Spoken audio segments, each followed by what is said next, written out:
आपण पाहिलं असेल की आम्ही नाही तर सत्ताधारीच आरोप करत होते की महानगरपालिकेच्या कामकाजामध्ये साफसफाई जी व्हायला पाहिजे होती ती झालेली नाहीये. मान्सूनच्या अगोदर पण नाही, मध्ये पण नाही, त्याच्यानंतर काय होईल की नाही होईल माहीत नाही. आणि त्याचाच परिणाम एका मोठ्या पावसाने आपण दाखवलेले आहेत की अनेक ट्रेन बंद झालेले आहेत. स्वतः माझ्या ड्रायव्हर पण देखील ठाण्याच्या पुढे ट्रेन येऊ शकत नाही म्हणून त्याला परत जावं लागलं. आमदारांना रेल्वेतून उतरून चालत जावं लागलेलं आहे काही लोकांना. म्हणजे ही अवस्था आणि ही परिस्थिती ही दुर्दैवी आहे.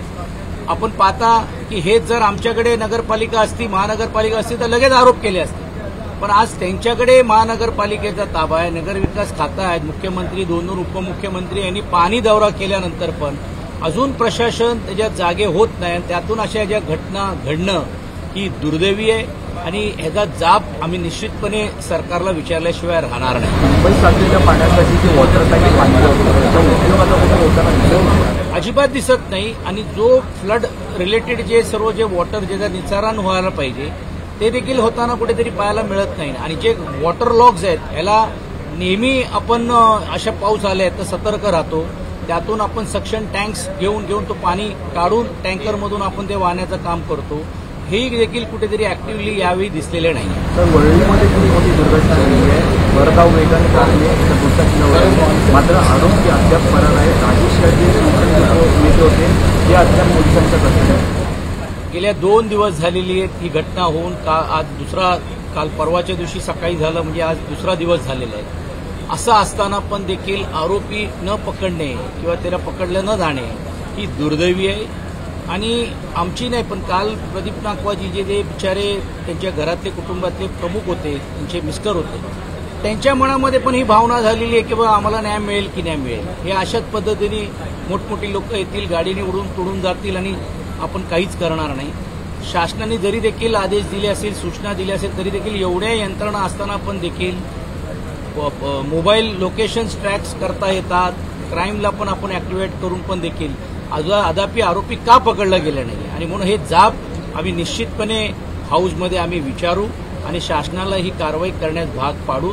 पण हे कारवाई करत असताना पण कायदा सुव्यवस्थेच्या माध्यमातून ट्रॅफिकच्या रूल्सच्या बाबतीत पण देखील, आणि विशेषतः तुम्ही जर पाहिलं असेल की फरार होण्याचं कारण असं आहे की बाबा त्यांचे नमुने घ्यायला त्यांना वेळ मिळेल आणि नमुने मिळाल्यानंतर मग परत ते नशेमध्ये होते का नव्हते या सर्व गोष्टी त्याच्यात येणार नाही. आणि म्हणून या बाबतीतले पण देखील काही कडक कायदे करण्याची गरज आहे. आणि अशा प्रवृत्तीला, कारण ही प्रवृत्ती कशी आहे, ऍक्सिडेंट झालं ते थांबले असते, त्यांनी हॉस्पिटलला घेऊन गेला असता तर कदाचित त्या महिलाचा जीव देखील वाचला असता.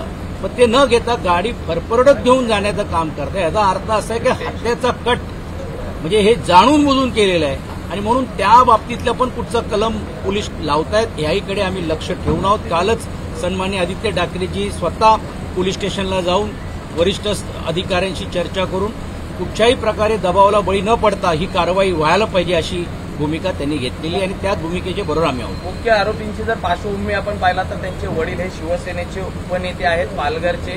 कुठेतरी कायदा व सुव्यवस्थेचा प्रश्न या ठिकाणी उपस्थित होतो. 24 तास उलटून गेलेले आहेत, मात्र अद्यापही कुठली कारवाई झालेली नाहीये. राजकीय हस्तक्षेप होऊ शकतो का? कारण पुण्यातल्या घटनेनंतर आता त्याचा संशय देखील बळावलेला वाटतोय. आम्ही याच्यात राजकारण करू इच्छित नाही, परंतु मी जे ते कुटुंबांशी ज्यावेळी बोललो त्यावेळी गाडीचे नंबर प्लेट चेंज केले गेले. गाडीवरती असलेल्या पक्षातले काही लोकांचं चिन्ह ते फोडून काढण्याचा प्रयत्न केला गेलेला आहे. म्हणजे याचा अर्थच असा आहे की हे कुठेतरी लपवण्याचा प्रयत्न होतोय. अर्थात मीडियाने ह्या सर्व गोष्टी सांगितल्यामुळे आम्हाला त्याच्यात जास्त सांगायचं नाही. माननीय मुख्यमंत्रीने पण आता आदेश दिलेले आहेत की बघ पक्षविक्ष न बघता कारवाई करू. म्हणून आम्ही बघतोय आजच्या दिवशी काय होणार आहे. नाहीतर परिषदेमध्ये हा विषय घेऊन आम्ही सरकारला जाऊ. ही कारवाई होईल म्हणून नाही, ती आम्ही करण्यास त्यांना भाग पडू आणि आपल्या माध्यमातून पण देखील मीडिया पण सर्व मॉनिटर करतायत आणि होईल अशी अपेक्षा आज तरी आहे. पण नाही झालं तर नक्कीच त्यांना जाब विचारण्याचं काम विरोधी पक्ष नेत्यांनी नात्याने. यामध्ये अशीच घटना घडली होती, त्याच्यानंतर अनेक ठिकाणी अशी घटना घडली, त्यामुळे रस्ते वाहतूक असुरक्षित झाली असं वाटतं. नक्कीच वाटते आणि त्यातून न्याय मिळत नाही अशी भावना कुटुंबियांची होते, ज्यांच्या घरामध्ये किंवा ज्यांच्या ह्याच्यामध्ये ही परिस्थिती निर्माण होते. आणि ती जर दूर करायची असेल तर काही कडक कायदे आणि विशेषतः जलद न्याय ही देण्याची देखील प्रक्रिया व्हायला पाहिजे अशी अपेक्षा. संपूर्ण प्रकरण फास्ट ट्रॅक कोर्टात चालावं आणि लवकरात लवकर पीडितांना न्याय मिळावा. पुण्याचं प्रकरण आणि मुंबईचे प्रकरण आणि असे असंख्य, नागपूरचं प्रकरण, काल पण एक घटना घडली त्यामुळे 2 कॉन्स्टेबल आपण फरफरडत घेऊन जाण्याचं काम केलेलं आहे. या बाबतीत कडक कायदेशीर कारवाई आणि जलद रीतीने होणं गरजेचं आहे. या सर्व प्रकरण फास्ट ट्रॅकवर घ्यायला पाहिजे अशी मागणी आम्ही करणार. सचिन भाऊ, रात्री मुसळधार पाऊस झाला. आज एक वेगळं चित्र पाहायला मिळालं दादर परिसर. पार्श्वभूमी असं सांगतो, ज्या पुरमासामध्ये नेहमी पाऊस भरलेलं असायचं, साचलेलं असायचं, तिथं कोरडं वातावरण होतं, तर तिथून स्वामीनारायण मंदिर परिसरामध्ये पूर्ण पाणी साचलेलं होतं गल्लीच्या माटुंगा रोडवर. बदललेली परिस्थिती पाहता आपण पाहिलं असेल की ज्यावेळी आम्ही सरकारमध्ये होतो, महानगरपालिका आमच्या ताब्यात होती, जे मेजर वॉटर लॉग्स आहेत यामध्ये उपयोजना करून, नवीन पाईपलाईन्स करून, लाखो रुपयाची चांगली रीतीने निधी देऊन तो पाण्याचा समस्या, जैन असेल, भारतमाता असेल, नामजोशी मार्ग असेल, सायन्सचं मार्केट असेल, ह्या जे वॉटर लॉग्स आहेत त्याला आम्ही तातडीने लक्ष देऊन काम करण्याचं काम केलं. हे जेवी वॉटर लॉग्स जर उद्या झाले तर त्याच्यानंतर नवीन वॉटर लॉग्स कुठे होणार आहेत, हे प्रशासनाची जबाबदारी आहे.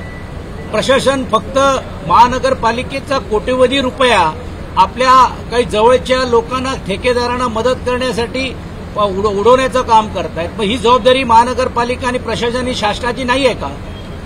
10,000 कोटी रुपये फिक्स डिपॉझिटमधून घेऊन आज इन्फ्रास्ट्रक्चरसाठी खर्च होत असेल आणि त्यातून जर अशा परिस्थिती निर्माण एका पावसामध्ये होत असेल, 26 जुलैचा पाऊस मुंबईकर विसरलेला नाहीये, तशी जर परिस्थिती आली तर अर्धी मुंबई आणि त्याहीपेक्षा मोठ्या संख्येने लोकांचे हाल अपेष्टा होतील का, हे एका पावसाने दाखवून दिलेलं आहे. म्हणून प्रशासनाला आमचा स्पष्ट म्हणणं राहणार आहे, शासनालाही म्हणणं राहणार आहे की अशा जे ढिसाळ कारवाई करण्याचं काम आणि जे ठेकेदारांना मदत करण्याचं काम जे करतायत असे अधिकारी आणि ठेकेदारांवरती तातडीने कारवाई व्हायला पाहिजे अशी आमची अपेक्षा आहे. कल जो हिट एंड रन की जो घटना हुई, आज दूसरा दिन है, फिर भी मुख्य आरोपी अब तक पकड़ा नहीं गया है. सरकार के पर कोई दबाव है क्या? आज कल ही राज्य के मुख्यमंत्री जी ने कहा कि कोई दबाव न लाते हुए हम कार्रवाई करेंगे और हमारी अपेक्षा है कि आज वो कार्रवाई होनी चाहिए. विपक्ष बोलकर हमारी ये स्पष्ट मांग है कि हिट एंड रन के प्रकरण इतने बढ़ते जा रहे हैं, इसको फास्ट ट्रैक के ऊपर लाना जरूरी है.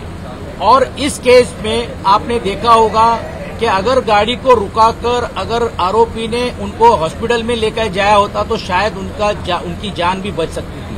वो न करते हुए गाड़ी को पूरे 2 किलोमीटर तक कर लेके जाने का काम किया. इसका मतलब इंटेंशन यही था कि वहां से भागना, इंटेंशन तो यही था कि ऐसे महिलाओं को क्रश करना, और इसलिए इसके ऊपर अलग तरीके का गुनाह दाखिल होना चाहिए ऐसी हमारी अपेक्षा है और फास्ट ट्रैक में कार्रवाई होकर आरोपी को जल्द से जल्द पकड़ना चाहिए ऐसी हमारी मांग है. एबीपी माझा, उघडा डोळे बघा नीट.